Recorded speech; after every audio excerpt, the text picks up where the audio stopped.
자, 요한계시록 17장 1절에서 7절까지 자, 제가 봉독해 드리도록 하겠습니다. 우리 같이 합독하시죠. 17장 1절부터 시작. 또 일곱 호리병을 가진 일곱 천사 가운데 하나가 와서 나와 대화하여 말하기를 이리 오라. 많은 물 위에 앉아 있는 그 큰 창녀의 심판을 내게 보여주리라. 땅의 왕들도 그녀와 더불어 음행하였고 땅에 사는 자들도 그녀의 음행의 포도주에 취하였도다라고 하고, 그가 나를 영 안에서 광야로 이끌어 가니라. 또 내가 보니 한 여자가 주홍빛 짐승 위에 앉았는데 그 짐승은 하나님을 모독하는 이름으로 가득하고 일곱 머리와 열 뿔을 가졌더라. 또 그 여자는 자주색과 주홍색 옷을 입고 금과 보석과 진주로 장식하고 손에는 금잔을 가졌는데 그 잔은 가증스러운 것들과 그녀가 행한 음행의 더러운 것들로 가득 찼더라. 그녀의 이마에 한 이름이 기록되어 있는데 신비라 큰 바벨론이라 땅의 창녀들과 가증한 것들의 어미라고 하였더라. 또 내가 보니 그 여자가 성도들의 피와 예수 순교자들의 피에 취하였더라. 그러므로 내가 그녀를 보고 크게 의아해하며 놀랐노라. 그러자 그 천사가 내게 말하기를 왜 놀라느냐. 내가 그 여자의 신비와 그녀를 태운 일곱 머리와 열 뿔을 가진 그 짐승의 신비를 너에게 말하리라. 아멘. 짧지만 이 안에다가 하나님께서 그 음녀의 비밀을 많이 담아 두었어요. 우리가 악한 세력들은 과연 어떤 구조를 가지고 있고 무엇을 가지고 이렇게 사람들을 넘어뜨리려고 하는가, 우리가 참 많이 궁금했지만 하나님은 17장 18장을 통해서 너무나도 많은 부분들을 우리에게 설명해 주고 있어서 이들은 바로 이런 작전, 이런 방식으로 사람들의 영혼을 파괴시켜 가는 거구나 하고 이해할 수가 있지요. 자, 이제 저번 주에는 창녀에 대한 의미와 음녀에 대한 의미가 같으니까 그거 가지고 여러분들에게 말씀을 드렸었습니다. 이제는 좀 본격적으로 17장 안으로 들어가서 여기 있는 내용들을 하나하나 강의하면서 우리가 이 음녀의 비밀을 한번 벗겨보도록 하죠. 자, 1절부터 7절 오늘 읽었던 내용은 음녀 바벨론에 관한 이야기고요. 그 다음에 8절부터 14절은 일곱 머리와 열 뿔 짐승에 관한 이야기. 그 다음에 15절과 18절에 보면 음녀의 최후 이렇게 나옵니다. 여러분 성경에 이제 뒤쪽으로 가면 음녀의 최후도 나오고 바벨론의 무너짐도 나오고 짐승의 최후도 나옵니다. 이것은 짐승이 한 일과 그 다음에 음녀가 하는 일이 다르다는 것입니다. 그리고 마지막에는 천년 동안 사단이, 그야말로 이 단수예요. 이 사단은 그가 결박당하게 되고 천년 동안 예수님께서 통치하는 천년 왕국, 곧 평화의 나라가 천년을 이어갈 것입니다. 그리고 천년 왕국이 끝나고 나면 예수님께서 재림하심으로 인해서 여기 말씀하고 있는 뭐죠? 마귀, 그 다음에 적그리스도, 그 다음에 음녀, 요 세 부류들, 그리고 그를 따르는 모든 무리들이 영원한 하나님의 형벌을 받는 것으로 성경은 모든 성경을 닫고 마무리하는 걸로 끝을 내죠. 그래서 우리는 오늘 17장에 이 음녀의 그 속성에 대해서 우리가 잘 알고 있을 때 우리는 이런 부분에 대해서 어떻게 경계를 해야 하는지, 우리 자신을 어떻게 지켜가야 하는지 많은 경계가 될 줄로 여겨집니다. 그래서 17장, 18장 하는 동안 여러분들에게 이렇게 많은 영적 지식이 쌓여지기를 기도합니다. 자, 16장은 전부 다 대접재앙에 관한 내용이었었죠. 16장의 첫 번째부터 다섯 번째 대접까지 하나로 묶은 재앙이고, 그러나 여섯 번째, 일곱 번째 대접은 성경은 보세요. 굉장히 비중 있게 다루고 있어요. 그래서 한번 살짝 16장을 한번 보시면 쏟았더라, 어디에 쏟았다, 어디에 쏟았다 이렇게 지나가다가요. 여섯 번째 하고 일곱 번째 그 대접을 쏟는 말들은 굉장히 많은 부분을 할애합니다. 그래서 여섯 번째 대접은 12절부터 16절 이렇게 많은 절수를 할애하고 있고, 그 다음에 마지막 일곱 번째는 17절부터 21절까지 더 많이 이렇게 할애를 하면서 구체적으로 설명하려고 예를 쓰지요. 그리고 17장에 들어와서는 이제 일곱 호리병을 가진 일곱 천사 가운데 하나가 와서 이제 요한하고 대화를 하면서 이제 그 알고 싶어하는, 요한이 알고 싶어했던 부분들을 이야기해주고 있는 내용으로 오늘 이 본문은 그렇게 구성이 되어 있지요. 그래서 대접 재앙을 한번 정리를 해보면, 우리가 이제 일단은 과거 우리가 전에 배웠던 것을 암송하는 그 마음으로, 자, 첫 번째는 표받은 자들에게 악취가 나더라 라는 이야기입니다. 그 다음에 두 번째, 바다가 피가 된다. 바다가 피가 된다. 그 다음에 세 번째가 네 번째가 해. 그래서 이렇게 생각해요. 표, 바다, 강, 해. 표, 바다, 강, 해. 이렇게 외우면 쉬워요. 표 받은 자들에게 악취, 바다가 피가 됨, 강이 피가 됨, 해가 열기를 뿜은. 그 다음에 다섯 번째 이제 보좌에 직접 쏟아버리죠. 이거는 전부 다, 나머지는 이게 다 주변을 쏟는 건데, 이제 다섯 번째부터는 보좌에 직접 쏟아버리죠.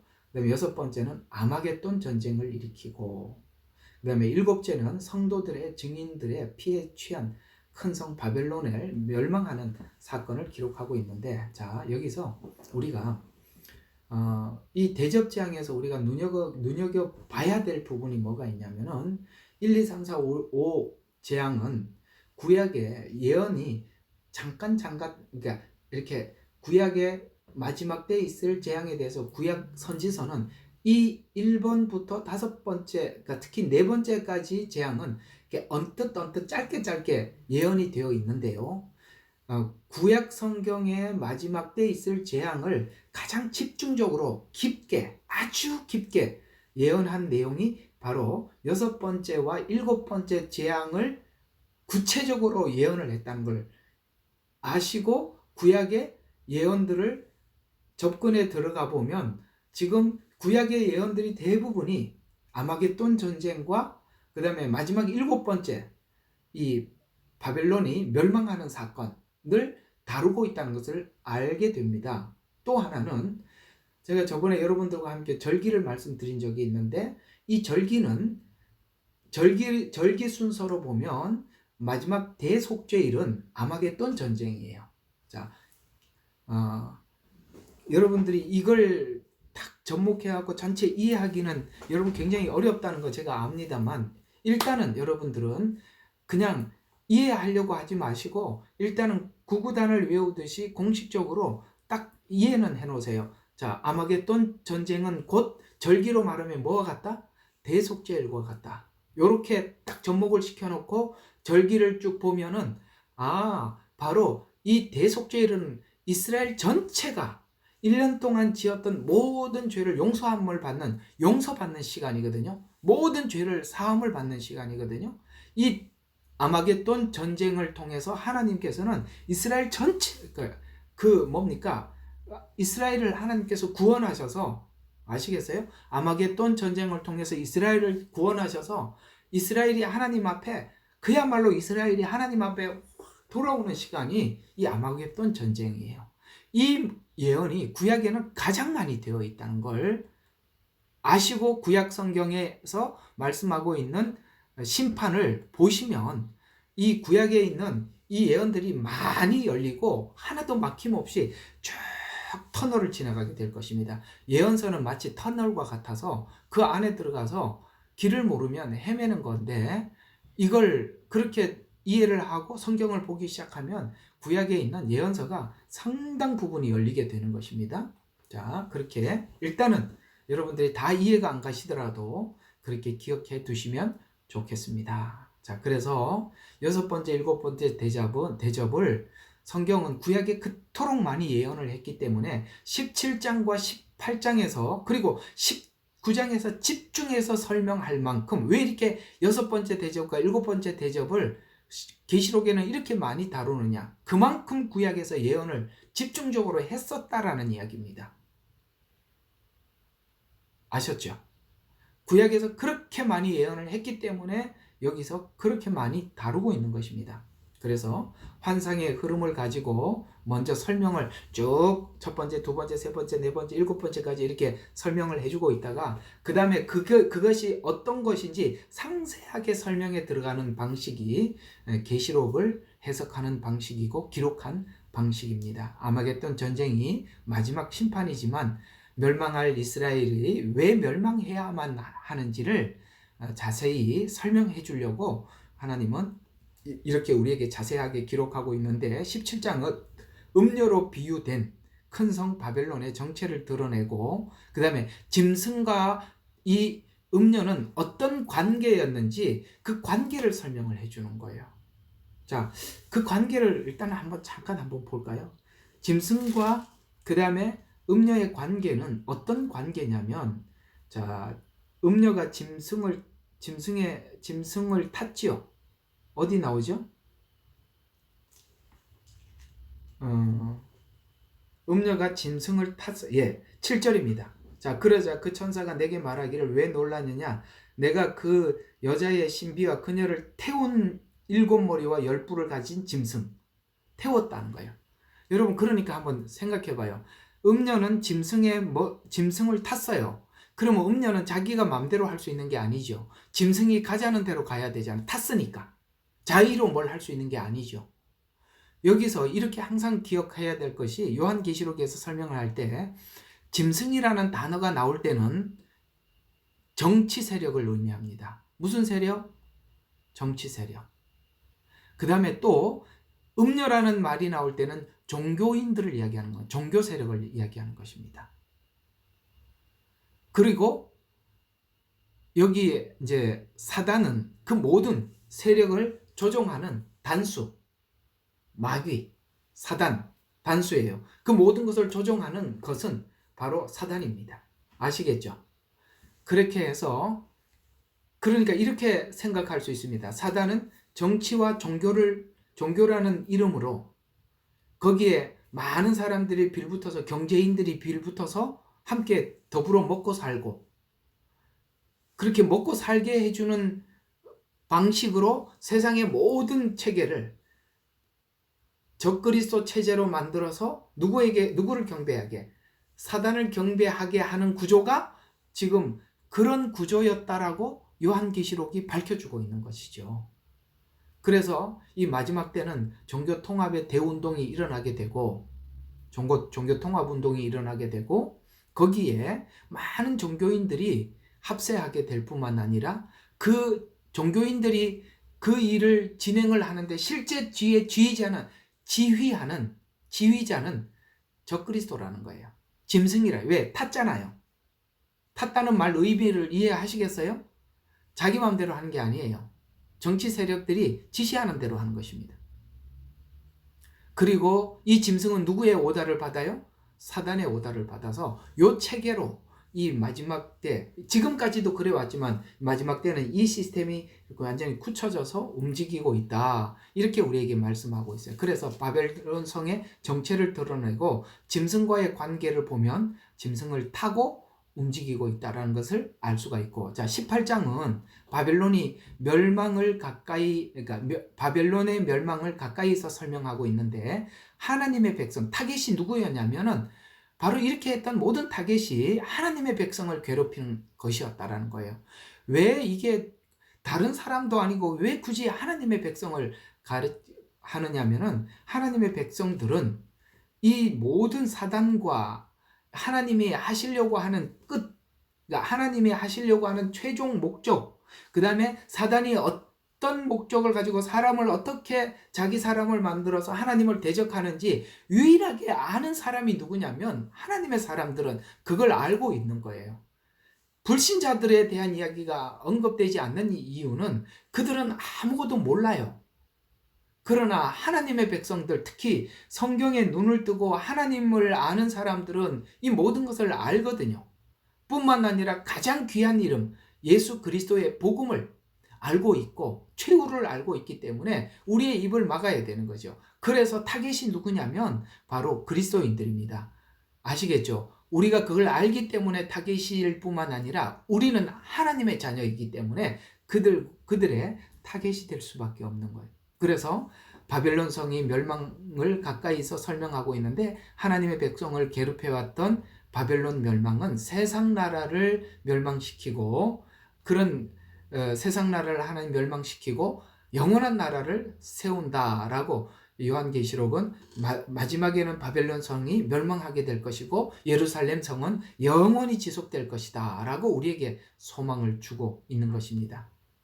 마지막에 확연히 드러날 음녀, 곧 바벨론과 신부 예루살렘, 그 둘을 비교하면서 17장에서 음녀가 바벨론이라는 것을 드러내서 설명해주고 있습니다. 그러나 예루살렘은 신부로 묘사하고 있어서 이 둘을 대조하기 위함입니다.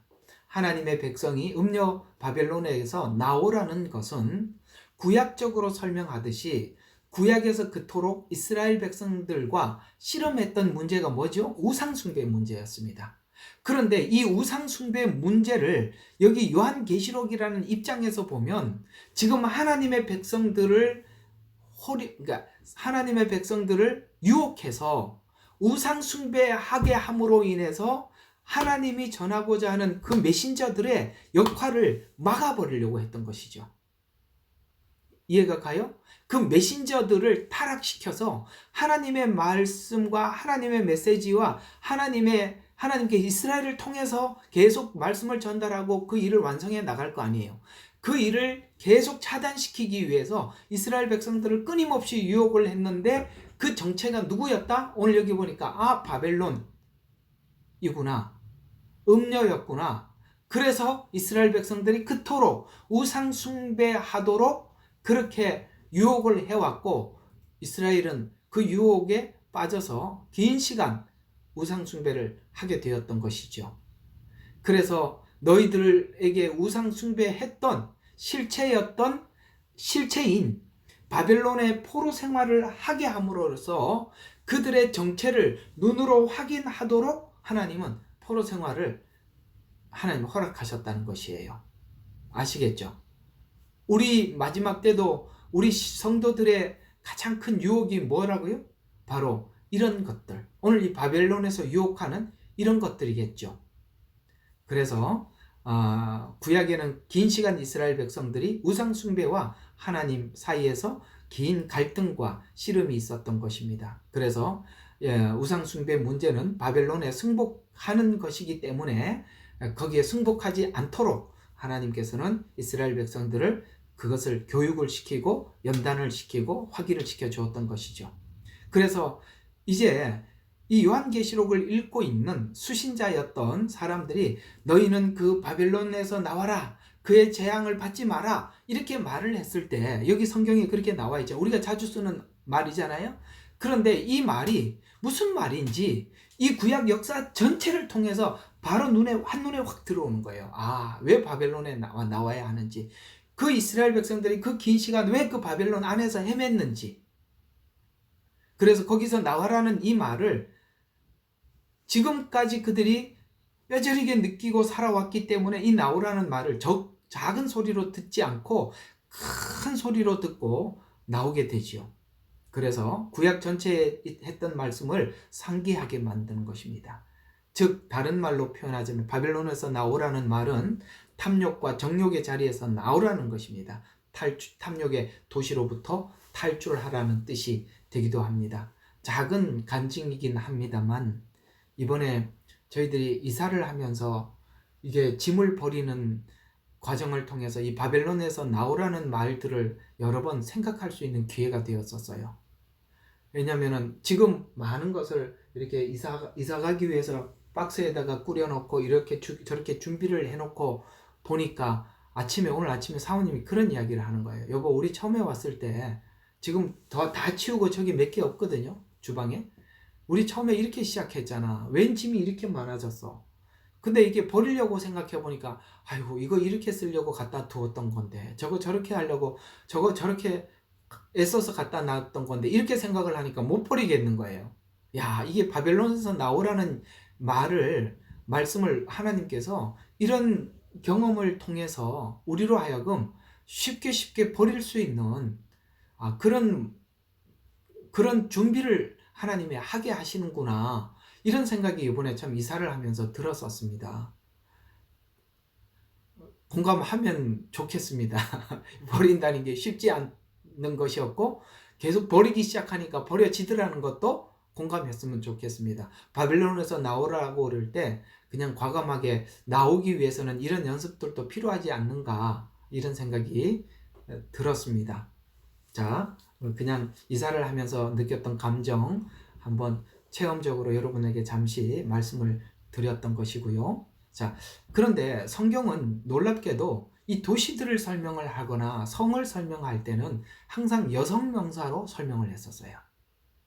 왜 여성 명사로 하느냐면 고대 도시 이름이 여성 명사였기 때문입니다. 그리고 예루살렘도 이렇게 표현을 하죠. 딸 처녀로 이렇게 표현을 해서, 이렇게 표현하는 이유는 그 안에 거주하는 사람들을 품고 있는 어머니를 연상해서 여성 명사로 썼던 거예요. 이해가 가죠? 집에 가면 누가 있죠?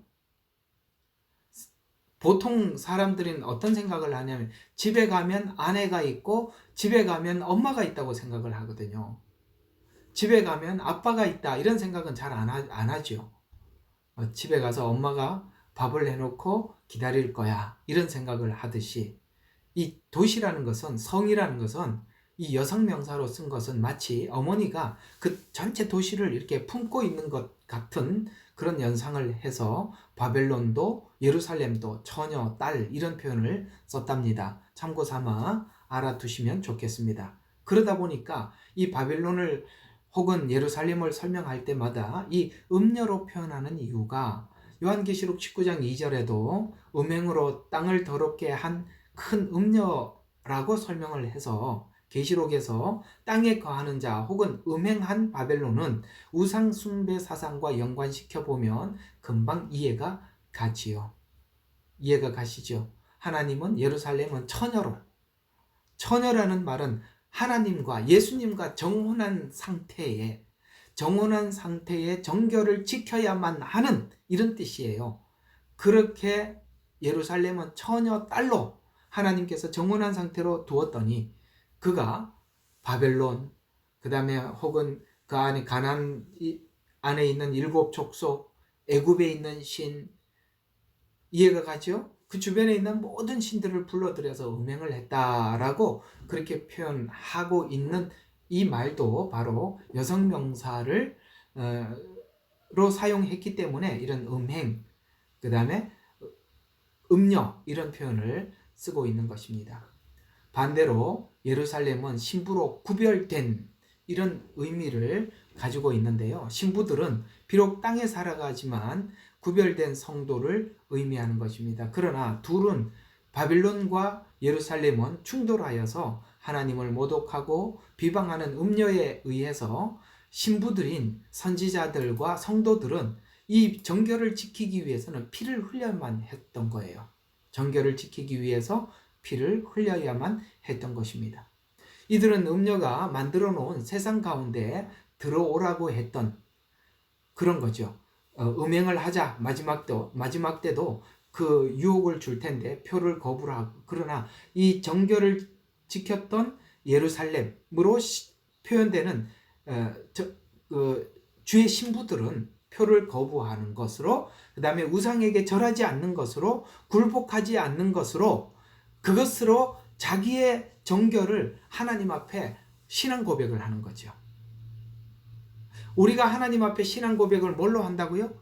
이것을, 표를 받는 걸 거부하고 우상 앞에 절을 하지 않는 것으로 우리의 신앙의 정조를 거부하는 것이에요. 그래서 그 굴복하지 않는 것으로 인해서 선지자들이나 그 다음에 신부들이, 하나님의 성도들이 피를 흘리지만 이것은 도리어 하나님이 보실 때 자기 옷을 지키는 자들이다, 혹은 구별된 자들이다, 이렇게 우리에게 말씀해 주고 있는 것이에요. 아시겠습니까? 요한계시록은 우리에게 하는 말이 무엇이냐면 거기에 굴복하지 않고 죽는 것이, 거기에 순교하는 것이 우리의 믿음을 지키는 것이다. 너는 신앙을 지키는 것이다. 너는 정교를 지키는 것이다. 라고 그렇게 우리에게 말씀해 주고 있는 거예요. 그래서 요한계시록을 보면서 우리가 이 요한계시록의 두려움을 느끼기 시작한 순간 우리는 이 요한계시록의 이 환난 때문에 우리가 두려움이 찾아오지만은 요한계시록은 도리어 우리에게 어떤 격려를 하고 있느냐면 우리가 죽는 것이 이기는 것이고 승리하는 것이라고 그렇게 우리에게 말씀해 주고 있는 거예요. 그러려면 우리가 이 마지막 때 하나님 앞에서 믿음을 가지고 죽는 것이 이기는 것이라면 우리가 이 마지막 때 무엇으로 준비해야 되겠습니까? 하나님 앞에 죽을 수 있는 순교자적 신앙으로 준비하는 것이 이 마지막 때를 준비하는 것이지, 살기 위해서, 피하기 위해서 준비하는 것은 성경이 요한계시록이 말씀하고 있는 이 마지막 때 준비와 다른 성격을 가지고 있는 거예요. 아시겠죠? 네. 다 이렇게 화면은 꺼놓고 있고 아무도 대답을 안 하고 있고 그냥 아멘 하고 있는 줄로 알고 지나가겠습니다. 그래서 예루살렘과 바벨론 성의 차이는 예루살렘은 하나님이 거하시는 거룩한 곳을 의미한다면 바벨론은 하나님을 대적하기 위해 세운 성을 의미하는데, 마지막 때도 바벨론 시스템과 적그리스도 시스템은 하나님을 대적하기 위해서 인류가 온 힘을 다해서 세운 적그리스도적 성을 바벨론이라 이렇게 말씀하고 있는 것입니다. 인간을 하나님을 떠나 살게 하기 위해서 세운 여러 가지 정치, 사회, 문화, 군사, 정치, 경제 최고의 시스템을 만들어요. 그런데 보세요.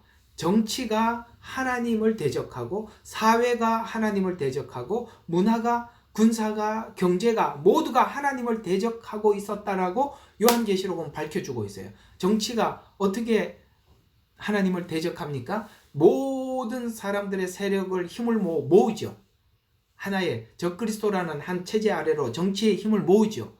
그리고 사회 모든 전반에 우리 얼마 전에 지나갔던 코백신, 우리 이거 뭐 말 조심해야 된다고 하여튼 그러더라고요. 요즘 뭐 이게 그 뭐죠? 그 안에서 이렇게 막 검색을 해가지고 하니까 어쨌든 그런 사회, 그 다음에 문화는 제가 저번 주 금요일 날 잠깐 말씀드린 적이 있습니다. 그렇죠? 그런 모든 문화. 그 다음에 군사는 어떻게 하느냐? 이 군사력들은 전체가 모아서 마지막 예루살렘 성을 공격하는 것으로 군사가 그렇게 쓰여지죠. 경제는 뭐 합니까? 사람들에게 이 뭡니까? 부를 가져다 주는 조건으로 적그리스도에게 뭐죠? 도움을 줄 수 있도록, 이런 시스템. 그러니까 이런 거죠. 이 모든 마지막에는 정치, 사회, 문화, 군사, 경제 모든 최고의 시스템을 만들어 놓고 누구도 이 그물망 안에서 빠져나가지 못하도록 완전히 가두어 두는 것이죠. 그래서 성경은 바로 이 모든 것을 누가 주관을 하고 있냐면 이 사단이 주관하고 있어서 그 뒤에 보면 이곳은 용이 거하는 곳이고 사단의 거처며 소굴이다 라고 그 정체를 딱 우리에게 설명해 주고 있는 거예요. 이 모든 것을 누가 하고 있었다고요? 그가 하고 있었다는 거예요. 사단이. 용이 거하는 것이고 사단의 거처고 소굴이었다 라고 이렇게 얘기를 하고 있는 것입니다. 우리는 지금 돌아가는 이 모든 일들이 이 사단이 이 일을 하고 있다는 것을 우리는 알고 보고 있는 것이고요. 세상 사람들은 이걸 모르고 그걸 보고 있으니까, 이걸 모르고 보고 있잖아요. 그러니까 우리가 지금 보고 있는 눈과 그들이 보는 눈이 서로가 달라서 말을 해도 그래서 안 통하는 거예요. 여러분, 이런 모든 것들이 정경, 사회, 문화, 군사가 모든 것이 하나님을 대적한다라고 얘기를 하면, 여러분 이걸 알아듣는 사람들은 요한계시록 17, 18, 19장 이런 내용들을 알아야만이 인정하는데 그걸 모르니까 대화가 안 되는 거예요. 아시겠죠? 이 마지막 때는 이 성경이 이런 시스템을 아느냐 모르느냐에 따라서 전혀 다른 시각으로 세상을 보는 것입니다. 사단이 목적하는 과 같은 목적을 가진 인간들을 동원해서 바벨탑을 세우듯이 세운 도시를 의미하는 것인데요. 더욱 마지막에는 공중에서 쫓겨난 용이 거하는 처소가 됩니다. 악한 계획, 더러운 영에 속은 자들이 모여서 그야말로 소굴이 되고, 이제는 그것이 얼마나 일상이 됐는지 그 포도주에 모두 취해서 자기가 하고 있는 이 악한 행동들이 도대체 뭔지 본인도 모르고 하고 있다, 이 말이에요. 적그리스도가 거점을 삼은 도시는 우상과 음행의 거점이 되어서 5절에 보면 음료에 가증한 곳, 그 다음에 2절에는 음료의 포도주에 취해 사는 땅에 거하는 자들이 모이는 곳이 될 것이다 라고 그렇게 말씀하고 있어서, 바로 오늘 우리에게 어떤 경고를 하고 있느냐면 이런 경고를 하고 있는 것이에요. 얘야, 너는 이 바벨론에서 빨리 빠져나와라. 거기 있다 보면 너도 모르게 그 포도주에 자꾸 취해서 거기에 젖어들게 된다. 이렇게 우리에게 경고하고 있는 거예요. 아시겠죠? 참 이상하죠? 거기에 빠져들면 나도 모르게 점점 헤어나올 수 없을 만큼 깊이 빠져들어가고 있는 그걸 우리가 느끼게 돼요. 아시겠죠? 이 세상에는 문만 열고 나가면 죄 지을 일들이 지천에 깔려 있어요. 그죠? 그걸 나도 모르게 덥석 집어먹기 시작하면 나도 모르게 거기에 자꾸 취해서, 여러분 여기 술 드셔보신 분 있겠죠? 처음에는 내가 술을 먹고 그렇게 말을 하던가? 혹시 이거 아세요? 누가? 내가 술을 먹고 그 다음에 하여튼 끝에 가서는 술이 자기를 먹는다고 그러더라고요. 이게 무슨 말인지 잘 모르겠습니다만, 처음에는 내가 술을 먹다가 점점 술을 많이 먹으면 술이 자기를 먹어버린다. 이런 술 먹은 사람들이 그런 이야기를 하더라고요. 이 말 무슨 말인지 알아들으시겠죠? 그런 것처럼 우리가 이렇게 포도주에 취해 들어가기 시작하면 나도 모르게 더 깊이 들어가게 되는 거예요. 그래서 우리가 거기서 빠져나올 수 없는 상황에까지 도달하게 된다는 거. 그래서 오늘 여기 보면 그렇게 말씀하고 있는데, 음료는 포도주에 취했다. 그게 취하다 보면 어디까지 취하게 되냐면, 자, 어디까지 취하는지 성경 한번 보세요. 6절 보세요. 또 내가 보니 그 여자가 성도들의 피와 예수 순교자의 피에 취하였더라. 아멘. 이 말이 무슨 뜻이겠습니까? 결국에는 여기에 젖어들다 보면 화살이 어디로 가느냐면 자기도 모르게 교회를 비난하고 자기도 모르게 교회를 핍박하는 사람으로 내가 변질되어 있게 돼요. 세상 속에 깊이 들어가다 보면 이상하게 나도 교회를 진하게 욕하는 사람으로 변질되어 있는 거예요. 성도들의 피에 취해 있다는 얘기는 그들을 모멸감을 느끼게 만들고, 혹은 그를 순교하게 하거나 그의 목숨을 제거하는 그런 일을 하는 것에 대해서도 서슴지 않는다는 거예요. 여러분 그 옛날에 그거 보셨죠? IS들이 기독교인들을 처단하는 거 봤죠? 그걸 자기의 어떤 명예로 여긴다 이 말입니다. 취해버렸다 이 말이에요.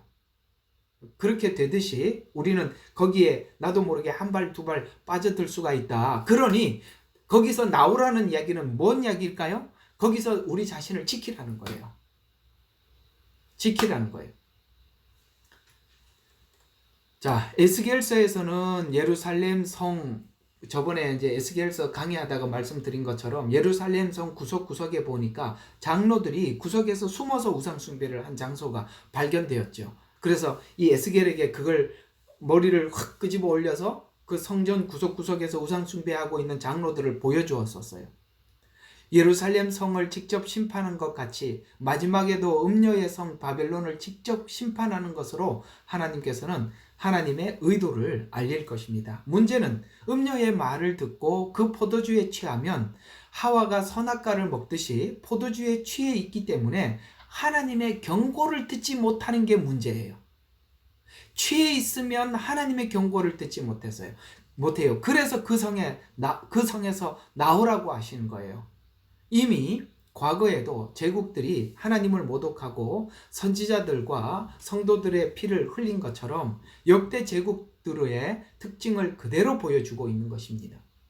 3절에 보면 여자가 탄 붉은빛 짐승의 몸에 하나님을 모독하는 이름들이 가득 있고, 그 다음에 6절에 보면 증인들의 피에 취해 있다라고 이렇게 설명을 해서 거기에 점점 빠져들게 되면 바로 하나님을 모독하는 사람 혹은 그리스도인들을 핍박하는 그야말로 피에 취해 있는 사람이 될 만큼이나 우리가 그렇게 변질되어 간다는 거예요. 유독 이상하게 참 저는 예수 믿고 난 뒤에 참 이상한 게 그거예요. 아니 기독교인들이 세상 사람들을 괴롭힌 적이 있어요. 그들에게 뭘 한 적이 있어요. 도움을 주면 줬지. 안 그래요? 나는 누가 봐도 세상에 못 사는 나라에 구제를 해도 국가에서 구제를 하지 않고 교회에서 구제하는 게 훨씬 많이 구제합니다. 교회가 세상에 무슨 악한 일을 한 게 뭐가 있어요? 아무것도 없는데 보기만 하면 미워해요. 이유 없이 미워해요. 왜 그렇다고요? 사단이 그 사람들을 불러 모아서 교회를 핍박하고 대적하게 만들었기 때문에 이상하게 거기에 젖어들면 들수록 자기도 모르게 교회를 핍박하고 싫어하는 사람으로 변질되어 가고 있다는 거예요. 이걸 누구도 부인할 수가 없어요. 오늘 성경이 그걸 우리에게 증명해 주고 있고요. 마지막 때 이 모든 시스템이 집약되어 있을 것이고 2절에 보면 땅의 왕들도 그와 더불어 음행하였다. 그러니까 정치와 종교가 더불어서 음행을 했다라고 정치와 종교의 유착을 우리에게 설명해 주고 있는 거예요. 지금 종교인들이 앞장서서 뭘 하고 있는 것은 분명히 정치적으로 오다를 받고 하는 것입니다. 성경이 그렇게 말을 하고 있으니까요. 오다를 받은 거예요. 그래서 우리가 얼마 전에 있었던 그 사건도 그래요. 얼마 전에 우리가 모두가 겪었던 이 사건들도 우리가 돌이켜 생각을 해보면 이 나라에서 그렇게 하라라고 했다면 보통 기독교가 그게 옳지 않으면 나서서 적극적으로 반대하는 게 정상이었거든요. 이상하게 많은 교회들이 거기에 찬성을 하고 대부분은 입을 다물고 있었어요. 이상하지 않습니까? 여기 성경을 보니까 이제 알겠죠? 예, 여러분들의 궁금증이 오늘 여기서 하나님이 다 풀어주고 있는 것입니다. 얘야, 그 둘이 유착돼서 그래. 종교인들은 그의 짐승을 탔기 때문에 자기들의 의지대로 하는 게 아니야. 이렇게 우리에게 설명해 주고 있는 겁니다. 그러면 이런 시스템을 집약하게 만드는 것을 사람들은 무엇으로 자기 편을 만들었느냐? 오늘 여기 4절에 보니까 자줏빛과 붉은빛 옷을 입고, 이 자줏빛 붉은빛 옷이라는 이 말은 이 당시에 쓰여질 때는 여러분 자주장사 루디아라는 그 바울이 만나서 복음을 함께 전했던 루디아 이야기, 그가 직업이 뭐였어? 장사꾼이었는데 이 자주색 옷감을 파는 사람이었습니다. 그 당시에는 이 자주색 옷감을 물들이기가 굉장히 고난도의 기술이었기 때문에 아주 부자들만 입는 옷을 이야기할 때 이 자줏빛 옷을 말했거든요. 그러니까 자줏빛 옷과 붉은빛 옷을 입었다는 이 말은 제가 볼 때는 분명히 이 시대에 이렇게 사람들을 유혹해서 만드는 것은 명품입니다. 명품. 이걸 학자들은 이건 명품으로 해석을 하더라고요. 그래서 여러분 그저 시장 메이커 입고 다니는데 익숙하게 그냥 사셔요. 알았죠? 가방 좋은 가방 들고 다니면 그 강도들의 표정만 될 뿐입니다.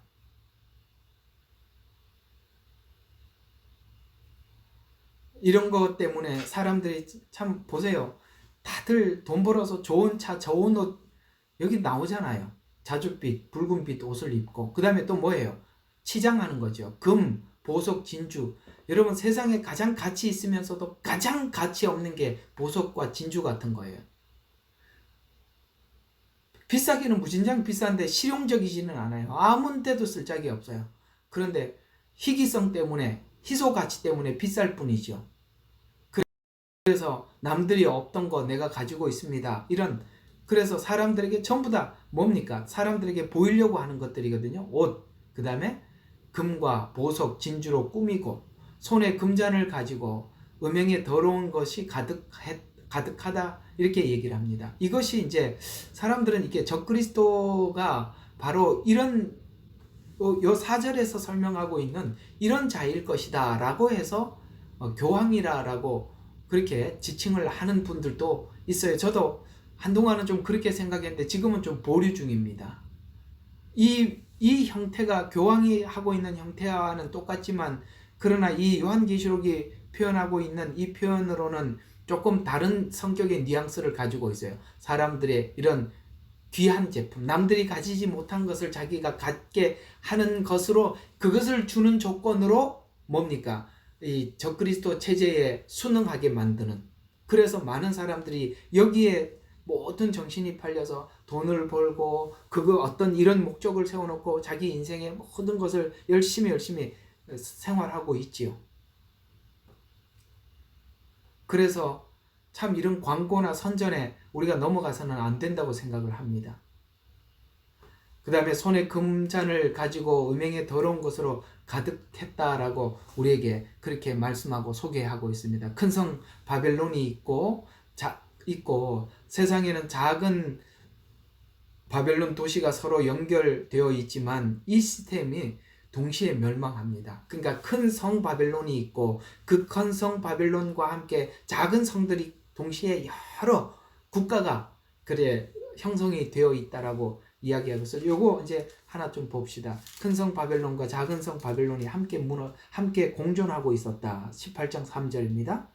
이는 모든 민족들이 그녀의 음행으로 인한 진노의 포도주에 취한 까닭에 땅의 왕들이 그녀와 더불어 음행하였고 또 땅의 상인들도 그녀의 사치에 풍요함으로 부요하게 되었습니다. 다 무슨 말인지 이해가 가시죠? 모든 민족들. 큰 성이 있는데 모든 민족의 작은 성들이 이 큰 성과 다 연관이 되어 있다. 그래서 이 큰 성 바벨론에서 준 포도주를 취하고 왕들이 정치 세력입니다. 그녀와 더불어 종교입니다. 음행하였고 땅의 상인들 경제죠. 여기 다 나오죠. 경제인들이 그것을 퍼나르면서 부를 축적을 하고 그녀의 사치와 풍요함에 부요가 되었으면 사치, 풍요 이렇게 나오는 거예요. 따라서 이 마지막 때 우리가 어떤 삶을 배워야 하느냐면 검소하고 간결하게 사는 삶을 배워나가야 한다라고 오늘 성경은 우리에게 말씀하고 있어요. 그런 차원에서 보면 간소하게 살아라 라고 우리에게 그런 마음을 주고 감동을 주는 것은 맞는 이야기죠. 또 마지막 때는 금융 시스템 중심이 될 것입니다. 왜냐하면 오늘 여기 보니까 상인들이 더 이상 팔 사람이 없고 이 성이 무너진 걸 보고 안타까워 했었거든요. 그래서 마지막에는 금융 중심적 적그리스도 국가가 세워질 것입니다. 많은 도시들이 큰 성 바벨론으로 중심해서 작은 성이 각 나라마다 세워 거미줄처럼 그렇게 엮여 있을 것이라고 성경은 우리에게 말씀해 주셔서 지금은 어떤 일들을 어디에서 시행하기 시작하면 각 나라 왕들이 각 나라가 모두가 협조해서 그 일을 함께 해나가고 있는 것을 우리가 보고 있지 않습니까?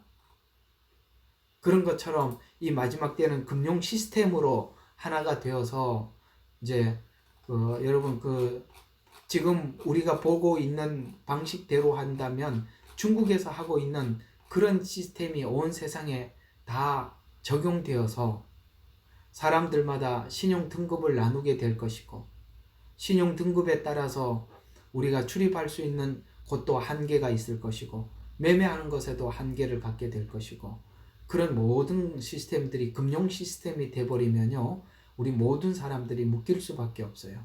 그래서 매매를 할 수 없다라고 금융이라고 딱 성경은 찍어서 우리에게 설명을 해준 거예요. 그러니까 매매니까 금융 시스템으로 갈 수밖에 없잖아요. 하나님은 이미 이 요한을 통해서 이 마지막 때 어떻게 적그리스도가 세계를 구축할 것인지, 우리는 이 마지막 때 어떻게 준비를 해야 할지 이미 우리에게 다 말씀해 두셨다라는 거, 오늘 이 말씀을 통해서 여러분들에게 밝혀 드립니다. 자, 오늘은 여기까지 하겠습니다. 기도하고 마치고 잠시 좀 교제하고 인사 좀 하고 나가시기 바랍니다. 제가 한번 기도하겠습니다.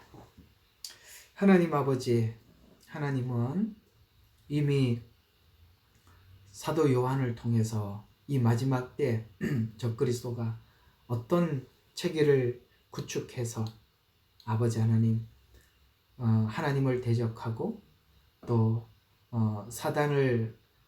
사단에게 필요한 존재로 만들어 갈지를 우리에게 말씀을 해 두셨습니다. 무엇보다 우리가 마지막 때 그 바벨론에서 나오라라는 그 말은 음녀가 구축해 두었던 이 종교 시스템인 종교 다원주의적 신앙에서 나오라는 말도 되고, 또 이렇게 보석이나 금이나 은이나 그 다음에 자색 옷과 같이 명품이나 진귀한 더 좋은 물건을 소유하기 위해서 탐욕을 부리는 순간 우리 모두는 이 바벨론 시스템에 함몰되고 말 것입니다. 그러기에 우리가 거기에 취하기 전에 정신을 차리고 하나님의 말씀을 가지고 배우고 듣고 확신한 바에 굳게 서서 하나님, 우리가 흔들리지 않는 굳건한 믿음으로 하나님 이 시간을 지켜 나갈 수 있도록 하나님 저희들을 지켜 주시옵소서. 또한 하나님 앞에 더 적극적으로 나갈 수 있도록 은혜 베풀어 주시옵소서. 예수님 이름으로 기도드렸습니다. 아멘. 예, 감사합니다.